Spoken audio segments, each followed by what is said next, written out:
company in the world. Now, sometimes my staff and the staff out there says, Rick, you know what? It's really hard to define the best. Maybe we shouldn't say we want to be the best. Sometimes they say the people that are the best don't say they're the best. I'm like, I don't know about that. I think LeBron James thinks he's the best. I think he thinks he's the best. I think when Michael Jordan was playing the game, I think he thought he was the best. But you know what they did every week? They practiced all the time. They practiced at getting better at the things they weren't best at, right? So that they would be considered somewhere in the future to be the best. And so I don't want to be so arrogant to stand up here and say, we're the best. The answer would be, there are companies that do things better than us in lots of things, okay? Here's what I think we're the best at, though, and I'll tell you in 2 seconds what we're not the best at. We are the best at making premium, high-quality wine. That's why we get more 90-point scores and more 100-point scores than any other winery on earth. We are good at that. We are the best at that. You can clap. You should clap.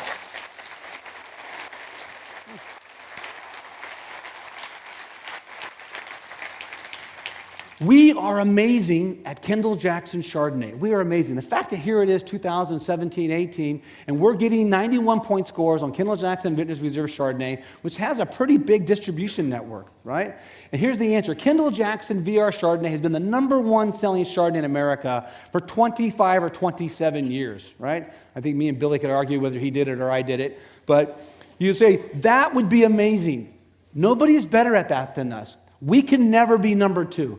We can never let Kendall Jackson Vintners Reserve Chardonnay drop to #2. Never, right? That's how we're going to maintain being the best, okay? So, and I'll give you one more thing.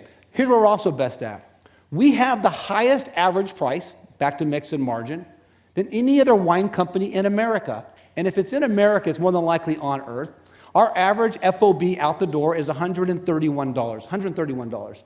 The #2 player, I'm not even going to mention them because they don't deserve to be mentioned, their average price out the door is $87. So we are almost 50% higher than #2. They will never catch us because they're not doing things with Verite and Cardinal and LaCoy or Brewer Clifton or Freemark Abbey or Seduri, things that we're doing to expand our enterprise and raise the average price.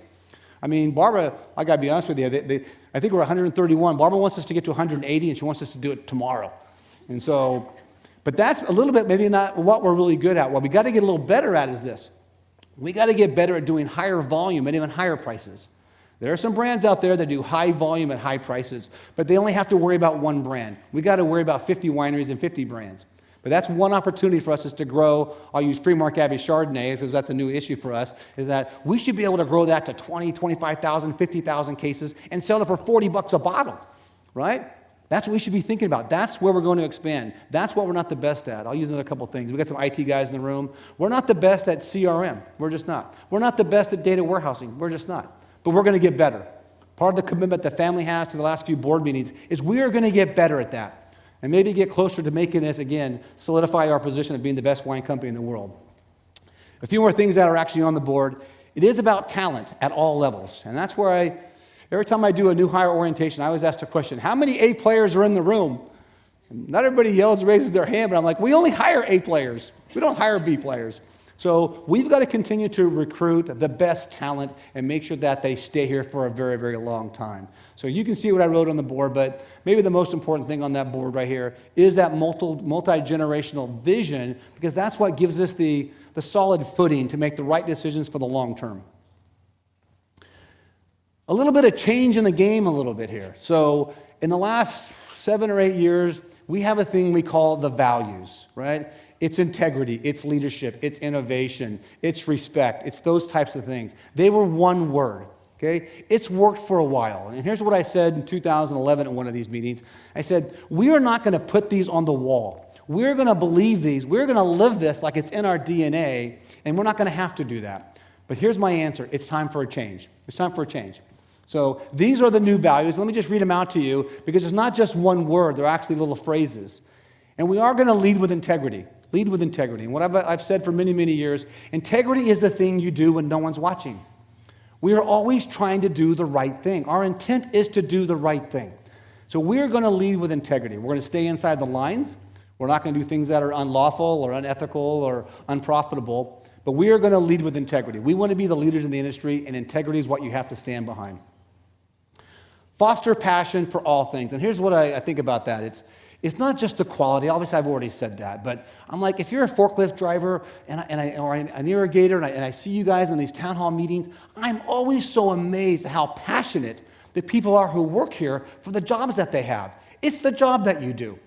So it's passion to come to work to every day. Understand that we don't make widgets. We're making high-quality wine. But having a passion for what you do is what we want. And so a passion for all things is a part of our DNA. So it's an ultimately high value for us. I've already said quality without compromise. Barbara and Don won't let us go without that. You know, we are not a low-cost operation. We're here to make high-quality wines. It takes time, attention, and resources, and it takes everyone in this room to pull their weight or row that oar. But quality without compromise has been the core of what I've seen since I got here in 1991. The next one is this: is honor our entrepreneurial spirit. Now, people sometimes they'll look back on Jess and they'll call Jess Jackson had a maverick spirit. A maverick spirit was Jess Jackson. You know, I look at the table up here and I see Don and Barbara. I think they have a maverick spirit, but I think in the room what I'm looking for is an entrepreneurial spirit. Act like you own the place. Take ownership of the projects that you have. I love the idea of being more decentralized than being centralized. Trust me, I don't make that many decisions on my own. Most of the decisions are made out there in the field because they have to be made on the spot, on the fly. There's only a few decisions that run through the system that I know I mandate that I have to make. So having an entrepreneurial spirit is asking you to actually, which is part of the next one, is to succeed on your own and fail on your own. And it's okay to fail too, by the way. But family culture drives our success, also our failures, by the way. But I do want to have that mindset.